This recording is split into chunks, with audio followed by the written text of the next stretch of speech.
humans can do, which AI can do, and what they say that creativity is really the way to go, because Yeah. AI can't imitate that. Well, at least not yet.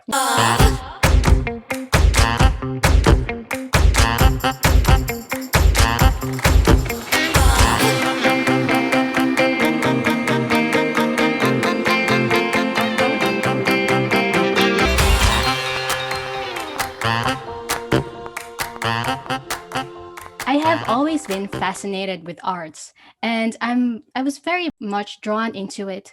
However, the arts have eluded me for years on end, and I tried to do some artistic work back in the day, but I guess I wasn't able to hone my skills since I kind of chose the other side of the spectrum as a profession. But hey, it's not stopping me from being curious and enchanted with any form of art, may it be music, visual arts, literary arts, or product design. So, in today's episode, we explore what goes behind the creative mind and get some inspiration and motivation to kickstart any of our creative pursuits. So, please welcome Bryan, the founder, chief alchemist, and the creative genius behind Elemento, a design and manufacturing home studio that creates and curates ritual goods to inspire, cleanse, and heal. Welcome, Bryan. Welcome to the show. Yeah, hi Glee. Thanks for having me. How's it going? I'm doing good. Pretty sunny now, so yeah, it's kind um, of how that affects your mood. So feeling pretty good. so today we're picking your brain on some of our curiosities behind the creative process. So, as a creative, what type of process do you go through? Just quite curious about that. My process is more or less similar, regardless of the type of work that I'm doing, whether that be creating for my full-time job or creating for Elemento. So that always starts with understanding the project, of course, then getting inspiration with Elemento. For instance, I make candles, decide on the fragrances, the labels, and digital materials for our Instagram and our newsletter. So it's kind of a mix of creating physical and digital products, and all of that starts with gathering inspiration and just letting them simmer in my brain. So that's the regular, or like the very first step, and the part which takes a while. So after I've decided which direction I'm going for, then it's pretty much smooth sailing from there. There will be a lot of times where, just especially like in the process of getting inspiration and checking out how other people approach this kind of project, for example. So even when I'm like looking for inspiration, I kind of like feeling off, and just really just give myself some time when I feel like kind of doing it. So the thing with creating is like I can't really rush it. Exactly. So Yeah. yeah, I mean, if there's it's not like you got a deadline and you just got to do it regardless. And that's the good thing about starting your own thing and a creative venture, because there's really not anyone who will tell you you should do this and finish that, but it's in your best interest to to still follow a target, a release schedule or something. But it really boils down to how do you manage your time. So Mm. like in order for me to like be in the mood to do that, you just gotta, for instance, I always like take some time off away from anything creative, like doing something that's not remotely creative, like I don't, maybe like taking my kid out for a walk, or like just Mm. walking around. And yeah, that's basically it. I usually get back in the mood to creating quiet, and Mm. there's got to be like less interruption to if ever I'd be like in that moment, you know Mm. so yeah. Yeah, I kind of agree with you on that because, especially me, although I'm not someone who's that creative or something, but my job is, I'd say, for the lack of a better term, technical job, and being away for something on an everyday basis will give you that space in your mind, I guess, to think of Right. something, maybe some eureka moment or something, and will get you that inspiration or motivation or something. Yeah, exactly. So I've stumbled across this TED Talk by Hmm. Sir Ken Robinson. He was actually knighted. So he said in that talk that we don't grow into creativity, we grow out of it, and that the school system is largely guilty of causing this. Do you agree with this? Well, yeah, I would say so. I mean, I agree, but I think it just stems from how we're already in this type of society where, in order for you to get a job, you must excel at certain things, which aren't necessarily, creative, Mm. creative skills. So, just a little backstory. Actually watched that TED Talk by Sir Ken Robinson, and it's also one of the factors why we chose to have our son. He's 5 years old now. Yeah, to be attending a non-traditional school where they put creativity. It's no means, like an art school or anything. It's nothing fancy. But going back to what he talked about in that TED Talk is that he did mention about it's how the curriculum demands you that you be good in this hierarchy of subjects, right? Yes. So yeah, he mentioned about sciences, language, math being on top, and right down the bottom, you've got arts like music, arts, and Like anything, drama, yeah, like theater, drama and and theater. yeah. Right, right. So I mean, you and me are product of traditional Yeah. education, and we've been, we're witness to, how the traditional system works. So how creativity at most times takes a backseat in favor of more concrete subjects like sciences and math. So when you fail at those, then you're in big trouble, right? Yeah. But when you're doing good in say music, arts, PE, theater, like nobody really Yeah. cares. You like join a club, Yeah, you know. exactly. I mean, it's not. I think it's really unfair to say as well that it's like the traditional system. I mean, the traditional school is like really to blame for that, because the traditional school system only came out of the need to have, as what Ken Robinson said, the need to have people in the workforce, Mm. right? So it's funny there because you know how every subject it ends with a ring, right? Yeah. Once science is over, and that's a ring, and they actually reference that to be like factory-ish, right? So you're like, oh, Ah. it's break time. Yeah. So back in the US, and like an industrial revolution, or like there was a need of like really a lot of factory workers. So that's how the traditional school system was made, and that ringing actually Ah, um it's like yeah a suggested replica. that, yeah, so like you're we're there like learning something, and that we're like destined to be like factory workers or something. I Ah, mean, there's nothing wrong with that, but in this age, I think especially that AI is like advancing really yeah. fast, and there are things that even humans can do which AI can do, and what they say that creativity is really the way to go, because Yeah. AI can't imitate that. Well, at least Mm. not yet. Yeah. So, yeah, I mean, in our culture as well, I think creativity should be fostered first in the home. It's also the reason why we really pushed for a non-traditional school that believes in creativity. Well, that's very interesting, Bri.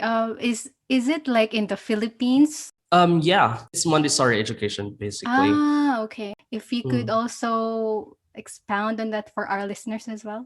Well, I think just to compare in a classroom setting, traditional school system, we all are like more or less around the same age, right? Mm. So in the Montessori setting, then it's got to be like around three age groups. If your kid's like 5 years old, he'd have classmates who's six, who's four.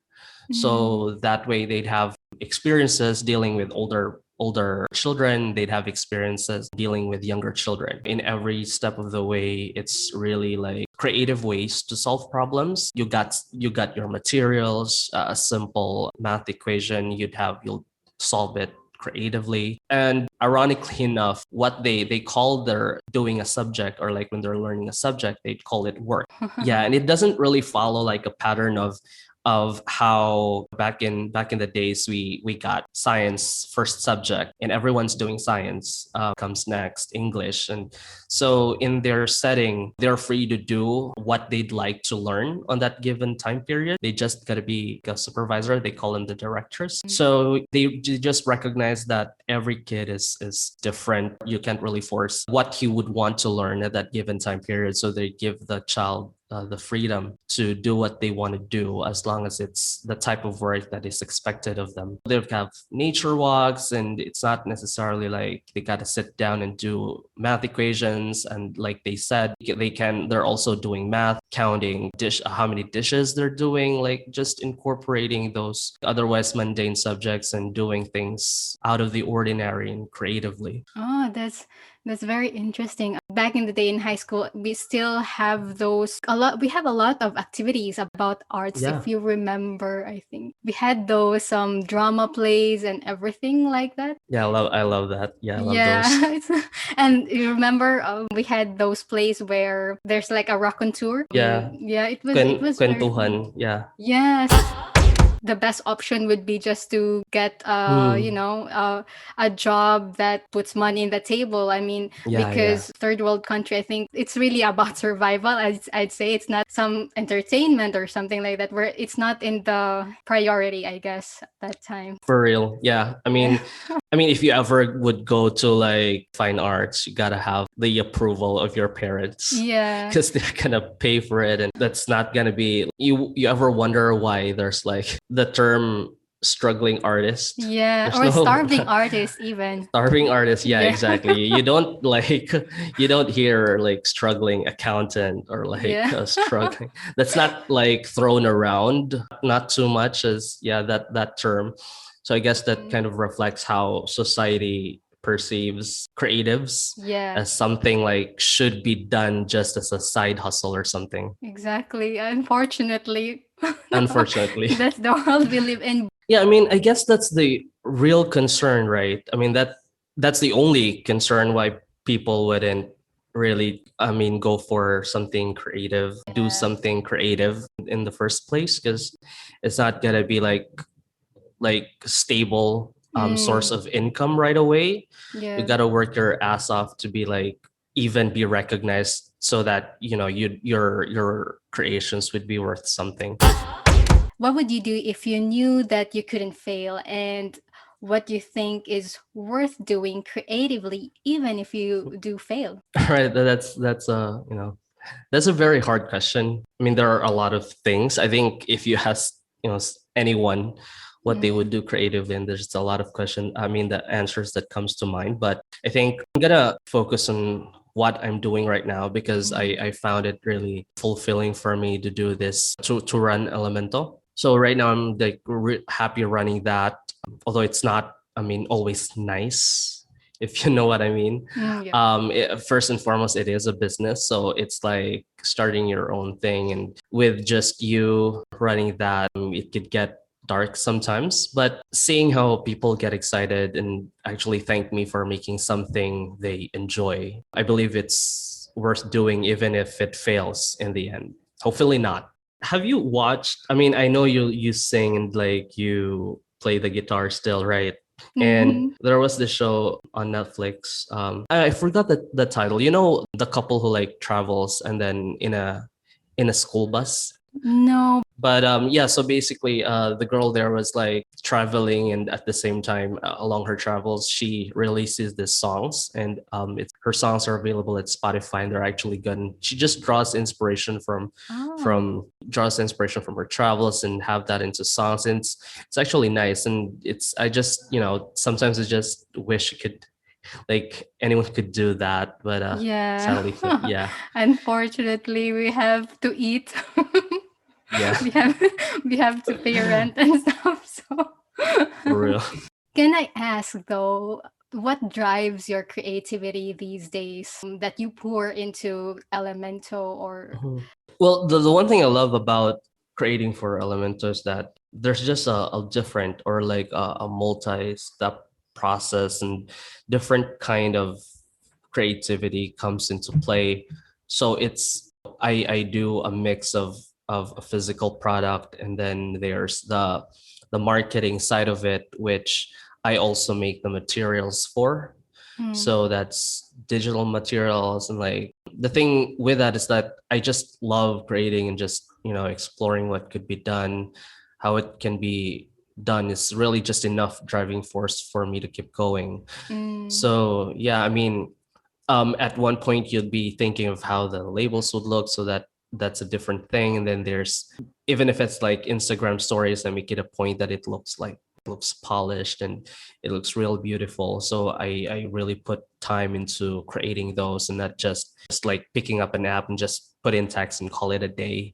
Not that mm, there's anything wrong with that, but it's just, how I prefer to do things. So there's just really, seeing the final product and seeing, how people react to it is just really, in a way, you're like showing them art. And that's really, out of my full-time job, and it's kind of relaxing for me to do that. mm. With what you shared there, I kind of feel that it drives you. It's just because a lot of people have different drivers of their of what they do, right? So I think Right. for you, that's what drives you. And with that, I kind of stumbled again on another topic or type of, it's like a test in Mhm.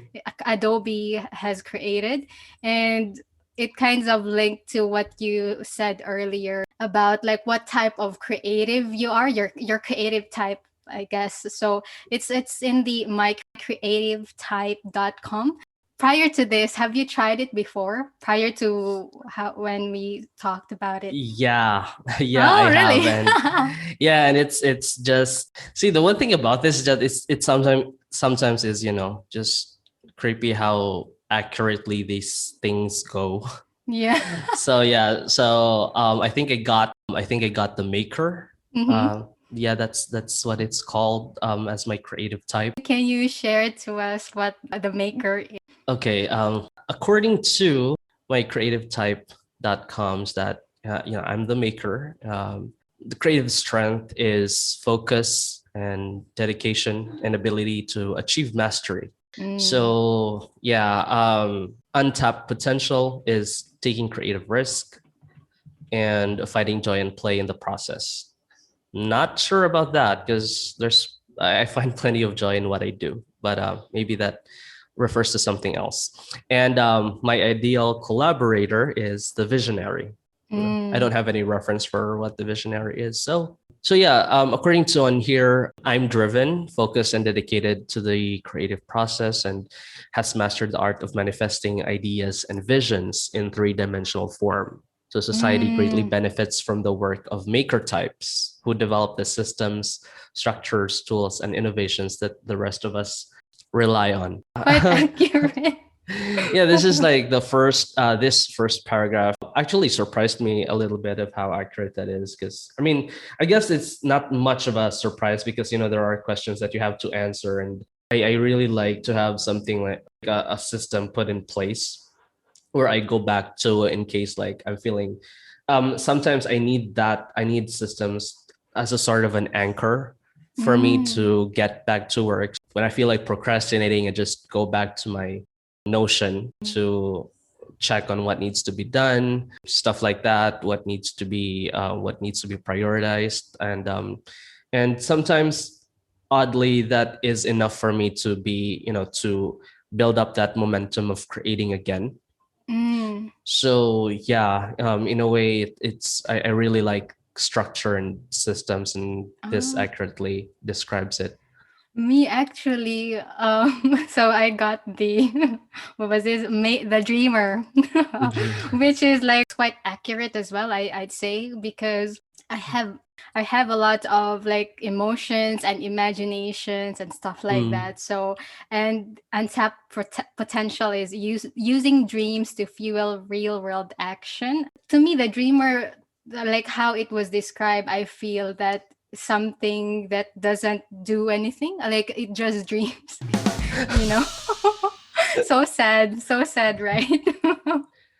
And then Well, I mean, you did start this podcast, so I think, that alone is like winning half the battle. winning half the battle.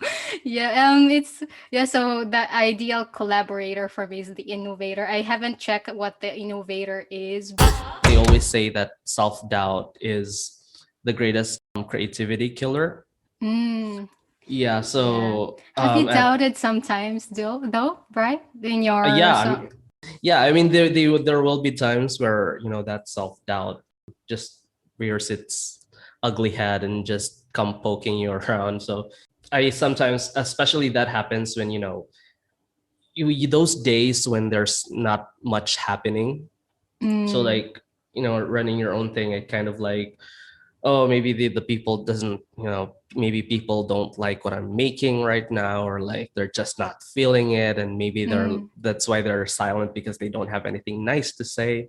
Oh, And okay. sometimes, yeah, I mean, sometimes that really just drains your energy. Mm, But if I feel like that's happening, it's something I myself is currently, just slowly overcoming. mm. We're human, and gotta tell yourself that there will be days where nothing's happening, and there will be times when you're on a different high and you On feel a like you're roll, the yeah. king of the world. Yeah, I mean, Yeah. I think you might agree that, whenever you release a new episode in your podcast, you feel really excited. You feel Mm-hmm. really accomplished in releasing this episode. But then, maybe you look into the analytics, into your dashboard, and say, oh, I got a little very few listens, especially that you're Yeah. starting. And like, hey, the feeling just goes downhill from there. And then, but then, something comes along, and then you're planning on the new episode, and then you get an all-time high again. It's just really Yeah. a sort of a roller coaster of emotions, right? Yeah, exactly. What else would you like to share? Like, how do you boost your creativity? It always pays for me to be like uninterrupted work. So most of the time, being with a family, I always end up working, late at night, and just making sure that I am not You're in the interrupted, or momentum or yeah, so. exactly. Or when I'm doing something, when I have to do my work in the middle of the day, pre-lunch, I usually just have my headphones on and listen to podcasts, listen to music and stuff. So there's not really like a super secret way, at least for me, to boost creativity. It's just you'll know when it's there, you know Mm, when you're in that moment, and you'll just be surprised that, you're done doing it. yeah. I think because creativity is quite different to something you do in a like Yeah. thinking like the usual thinking and stuff. Like I think, like for example, for me, when I study or something, there are some tips on studying and stuff like that, right? But doing a creative work stems from that very deep insides of you. I don't know what it is, but maybe that's why there's really no, it just depends on each person, I guess. On Right. So let's talk about Elemento. How did you give birth to Elemento, basically? When I was a kid, I always like aromas and, smell. I mean, not Mm, necessarily perfumes, mm, not necessarily perfumes, but the smell of like spices and mm. fruits and leaves and whatnot. I remember I used to like crush the leaf just to see how they smell. And as time passed, I got to know products that have, these properties, candles and oils. I remember dropping by a store after classes in high school. I think they're still there in Ayala. Really? Um, yeah, Oh. that was my, yeah. It's basically collage. I'm not sure if Ah, you, collage. Yes, yeah. collage. Yeah. So yeah, back in the day, like they're kind of a different kind of store now. Back in Ah. the day, they used to have this a lot of incense and fragrances and small amber bottles. So that really got me curious in what these are. And something about this store, being they just sell a lot of different stuff there, since it's like a Yeah. souvenir shop or something. So like you got Yeah. stuff from Thailand. You got some from other Asian countries. So it's really a really inviting store. Yeah. So yeah, I go there usually after class, and I got to know what sandalwood smells like at 14. So Mm. it was a really a total experience that helped shape the decision to start Elemento. It wasn't until late 2018 I came across a candle brand that inspired me to finally launch something of my own.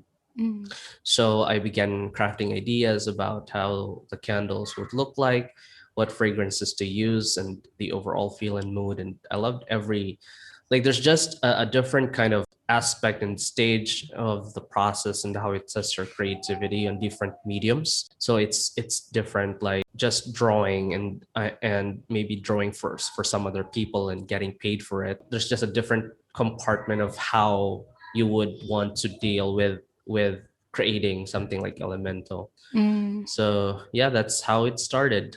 Oh, personally as well, I really like candles. Unfortunately, I'm down here, and Down as we've talked under. privately, it's like oh, so hard to get Elemento from here, but hopefully soon. Yeah, I have a lot of candles here as well, and Yeah, the yeah, that's beauty right. in olfactory senses, it's like it transports you to a different place, a memory or something. Hmm. If you Yeah. smell that kind of thing. Me, I'm into perfumes as well because I really like smelling stuff. So I have like different perfumes that I use when I travel. And then when I use Hmm. it when I'm at home, let's say, okay, because 2019 we traveled and my Hmm. aunt gave me perfume, and so I used that perfume during that travel on a winter. And here, when I came back in Australia, and even now I use it, and it's still summer. I feel like I'm transported to that Yeah, place. You know that because kind of feeling. that reminds you of that moment, right? Yeah. What candles do you suggest? Elemental candles do you suggest in each occasion or something like that for our listeners? Right now, we've got 5 candles in our collection. So each candle represents a fragrance family. So we got Sanctuario. It's an Oriental fragrance, and it's made up of frankincense and myrrh. So considering the origin of these two, so it's more like incensey and exotic and warm. So it's like this fits well in a personal space like your bedroom or when you want some me time, and it really pairs perfectly well with another candle in our line, Shirazad, which smells of roses and roses and tea and Mm. sage. Yeah, so those two, the overall theme of that really is like a personal, intimate space. So you'd want to burn it in your like I said, personal space that not many people go into, like your bedroom. So we've got our citrus candle, Bergamia, which is generally it's appropriate for your workspace or a place where you like to entertain because it's citrusy and nobody really dislikes the smell of lemon or grapefruit. Mm. Yeah, so this one's made of bergamot and cedar wood. And the one good thing about it is that they say that citrus is said to encourage productivity and concentration. So if you Mm. like if you like the sound of that, then it pairs well with Grove. This one's another candle that we have, and it's quite similar with Bergamia, but more soft woody scent.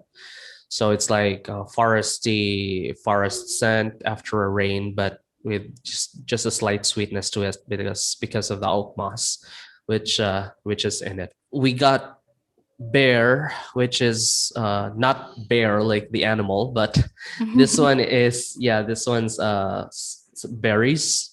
So it's like a fruity floral candle. So Mm.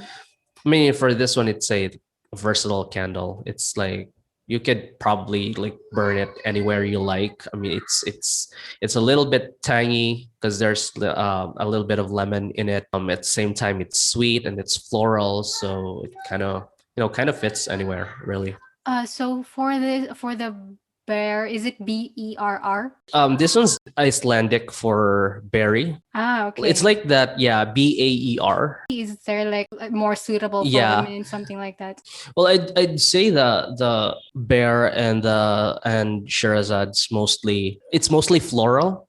Mm. So I could see more women gravitating towards those two scents. Most guys that buy from me, they usually get Sanctuario, which Mm. is yeah, it's more of a soft, musky, exotic incense smell. And you mentioned that the Sanctuario can be paired with, so Shirazad. you can burn two at the same time to have that kind of Yeah, interesting. That's nice because exactly. me, I tried candles, but just Bath and Body Works because that's the only thing available in the market Oh, okay. here. So there are some, but I still, I haven't found. That's why I'm excited to try Elemento because this Bath and Body Works. I've tried other candles, and then other candles. I do not really smell in the whole room or something. I think with Elemento, it has that kind of vibe that I've read your reviews, the reviews of your customers, and Okay. then yeah, they mentioned that it really envelops the room and stuff. Very even the box smells good and stuff. So I'm quite Yeah. excited about that. So hopefully soon I can get my hands on it. Hopefully, hopefully. So yeah, it's nice to have that like mixing any other things you want to share for Elemento this coming month of April, I'd say. Yeah, sure. We're planning on releasing a couple of goods. This one's our first product that's not made by us, but by a design studio, a Korean design studio. Oh. So yeah, they've worked with top brands like Innisfree, and they're primarily a design studio. So they do mostly the identity for products. I'm not sure if you're familiar with. It's a cosmetic brand, I think. And then Which yeah, we're one? pretty Which excited about that. Ah yeah, Innisfree. I No, I use mean Innisfree. yeah. So Ah, they've worked with yeah, Innisfree with Innisfree. Yeah. before. They have really beautiful products. So yeah, so we're hoping to have that. We got a new summer candle, Mm. planning to release that, but it's not going to be a new scent, just a different take on what we usually do. Yeah, those are really something that, just playing around and what could be done, and not really sticking to like it's gonna be different from what you see. You know how our IG looks like, but since it's summer, Mm. it doesn't hurt to have a Mm. little fun. Yeah. Ah, okay. So Okay. yeah. So where can they find Elemento, right? If you could share It, your yeah, website. sure. Our website is shopelemento.com, where you can also find us on Instagram. Usually activities happen on Instagram, but we're still available on Facebook and Instagram at ElemntoPH. That's ElemntoPH. All right. Just say hi, follow us if you want. Yeah, that's great. And you do ship locally in the Philippines and internationally? Yeah, we do nationwide shipping, but right now we aren't shipping internationally yet. Okay. I'm ironing it out, but there's not Yes, like really please. an Yeah, please ETA let me know for once it's. that. Definitely, absolutely. All right. So thank you so much, Bri, for sharing your creative mind with us this afternoon. We'll be watching out for your new launch on the new products. Thank you so much. Thank you so much, Glee. It was really Bye. fun. Hope you Zesties have enjoyed this episode. Don't forget to try out the creative type test from mycreativetype.com and tag Vanilla Zest on Instagram on which type you have. There are 8 different types, namely the artist, the thinker, the adventurer, the maker, the producer, the dreamer, the innovator, and the visionary. The creative type test is an exploration of the different facets of creative personality. This was based on a psychology research that assesses basic habits and tendencies to help better understand who we are as creatives. These are not black and white labels, but more of a spectrum that helps us unlock our full potential. So we may belong in more than one type and may change types at different points in our life or stages in our creative process. Thanks for listening. If you like this episode or any other episodes of Vanilla Zest, please share it to your friends, leave a rating on Apple Podcasts or any podcasting platform. Your support is truly appreciated. If you'd like to share your story or feedback, please reach out to vanillazestpodcast@gmail.com. Until then, just remember, when life is vanilla, put some zest to it. See you next week.